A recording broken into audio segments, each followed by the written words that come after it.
6 major characteristics of high-converting content. There's high-converting content, and then there's meh content. If you were to choose, I'm sure you'd go for the high-converting one. Otherwise, you're wasting your time creating your content.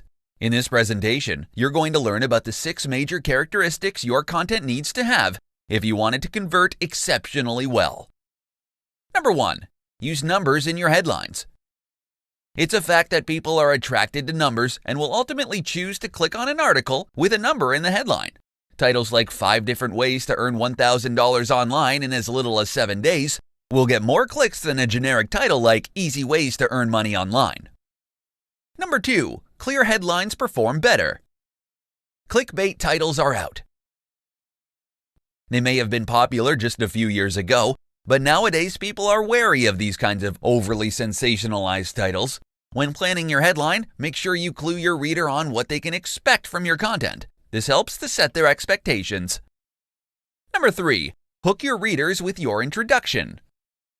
Headlines are meant to get people to click on through to your content. However, if your introduction disappoints them, they're not going to pursue your entire content. Instead, they're going to hit the back button on their browsers. So if you want people to stay, make sure your introduction serves its purpose. Number 4. Use eye-catching graphics. Humans are visual creatures. When we see good graphics, our eyes are ultimately drawn to it. You can use graphics as a thumbnail for your content, or you can use it to break your content into different sections. It gives people's eyes a much-needed rest from reading blocks of text. Number 5.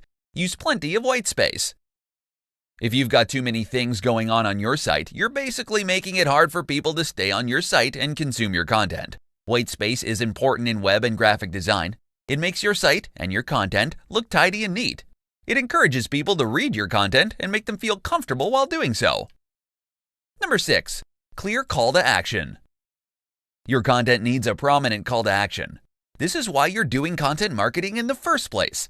You want people to follow your call to action. If you hide your CTA in an obscure location, then people are going to get confused and they'll leave your site without doing anything.